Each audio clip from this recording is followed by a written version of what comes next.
Mugamba mutya mu mwenna abali ku channel yaffe eyitibwa LN 256 mugende maaso n'ogyegattako kigenda kuba kirungi nnyo. Kati olunaku olwaleero njagadde mbalage akambe ako engeri gy'oggya amasanda ku kambe naddala obwambe obwo nga obadde toyagala bugendeko masanda naye olina akasaako amasanda mu butanwa. Kati njagala nkulaga engeri gy'ogaggyako kubanga mukimanyi nti waliwo obwambe nga bukozesebwa mu nnyumba just kuwata nanasi, watermelon, obito ebintu ebyo eby'omu nnyumba by'olina okuteeka ku dining, kusala mugaati, kwega kusala bintu ebirungi ebyo bibeera ku dining ebyokulya. Obwambe bubeerawo nga bo bukola ekyo.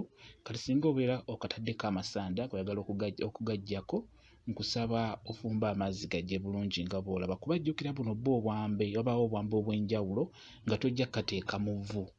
Kuba abasinga amasanda bagaggyako n'evvu bakasonseka mu muliro oba wansi w'essigiri amasanda ne gavaako bulungi ku kambe. Amasanda nga ga matooke oba ffene, amasanda ago nga bw'olaba ago osobola okugaggyako bulungi ku kambe ng'okozesezza amazzi agookya bulungi akambe ne katayonooneka kuba jjukira akambe ako okasonseka wansi mu muliro koonooneka.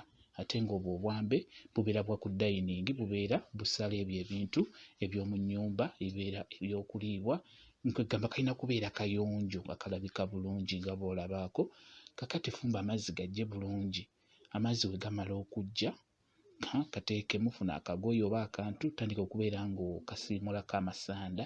Nyiika akagoye ako muli mu mazzi oba kakuuta nga bw'oyisa ku kambe ako gaba gagenda kuvaako mu bwangu obw'ekitalo nga bw'olaba bw'otyo. Olina kukikola bw'otyo, okiraba? Yisaako amazzi agookya gajjako bulungi nnyo amasanda ku bwambe obwo nga bw'olaba akambe ako. Kati w'omala funa sabbuuni ofune n'akakuuta okakuute bulungi. Ng'omaze okukayisaako amazzi agookya n'akantu akalala, kati funa akakuuta nga bw'olaba akakuuta ako kakuuteko, kakuuta kateekemu sabbuuni okakuuteko akambe. Kagenda kuba kawedde bulungi nga bw'okiraba, ndowooza okiraba bulungi nnyo nga bwe nkikola. Kateredde bulungi, amasanda gavuddeko. Bw'otyo bw'olina okukola akambe ng'oyagala kaveeko amasanda nga tekoonoonese kuba obwambe obwo oli bw'obusonseka wansi mu ssigiri bwonooneka bukyuka kkala. Ate ng'akambe ng'ako nga bw'obulaba obwo obwambe tebubeera nnyo nti bwakubeera nga buwaata mmere y'ey'amasanda nedda, bubeera bwa mu nnyumba mu kusala bintu eby'enjawulo. Buba bwa njawulo, bujja buli seeti. Kubaako akabaako otunnyo nga bw'olabako kaako kalina otunnyo buba buwererako ddala. Okalabako kalina otunnyo, ne kubaako akalala nga tekalina tunnyo, ne kubaako n'akanene.